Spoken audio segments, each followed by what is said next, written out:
PHALTS, PHALTS.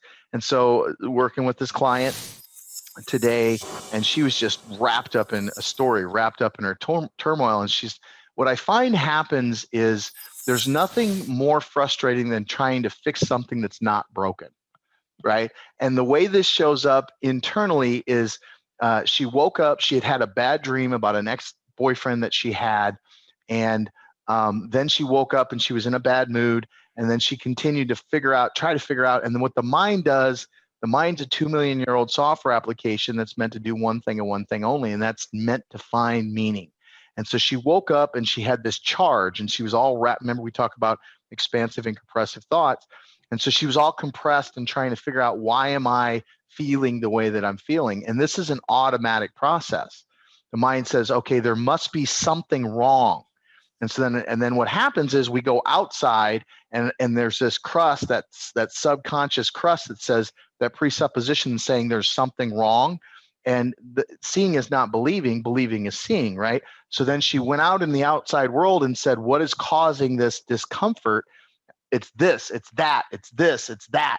And the mind will find meaning in literally total chaos, will find some type of meaning. And so what my invitation is, and when you find yourself in discomfort, the first thing you want to check is physical. First thing you want to check is at this is what I consider at the physical level, where the charge happens, and says, okay, PHALTS, PHALTS. Am I in too much pain?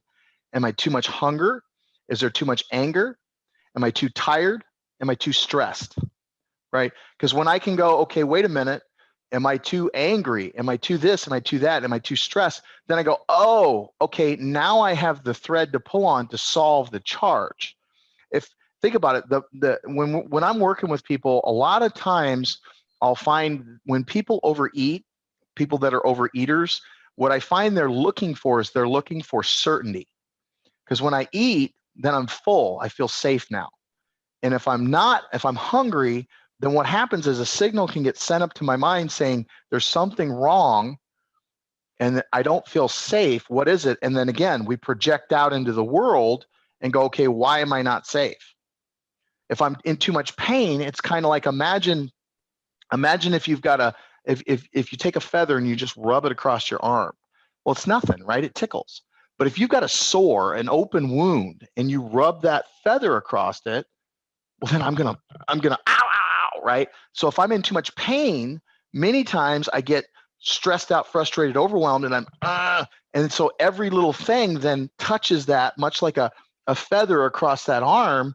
Every little thing becomes painful. And so the first thing I need to do when I find myself in that position of I can't figure out what's wrong is to check my faults. Am I under too much pain? Is there too much hunger? Am I too angry? Am I too lonely? Am I too tired? Am I too stressed? That's what faults are.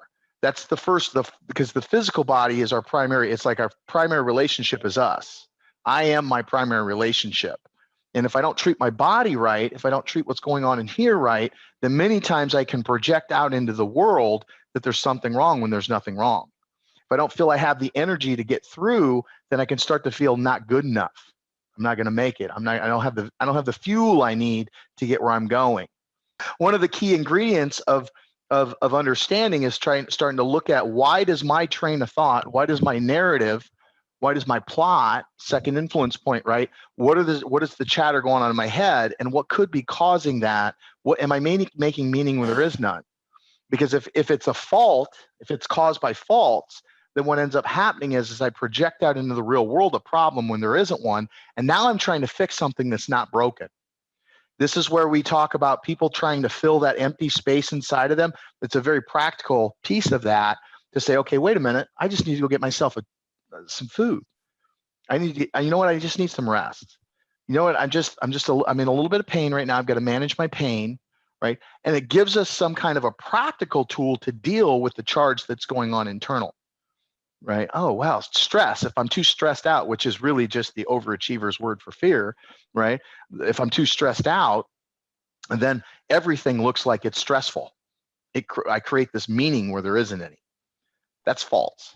It's an easy way to check, assess, is there an easier problem here, or easier solution than what I'm trying to create in the outside world. Because what I do in my mind, and if you're like me, if you're crazy like me, I get too much in my faults, and then I project out this meaning, and then the train of thought, one thought plugs into another thought, which plugs into another thought, and the next thing you know, I'm down to I'm not good enough, I'm a piece of crap, I'm never going to solve this problem, so on and so forth. Right. And so this process is designed for us to start to notice what's behind the thoughts, what's driving what is the engine driving the train of thought, and going, hang on a minute, I'm not going to act on that. I'm going to deal with the source and move my way through from there.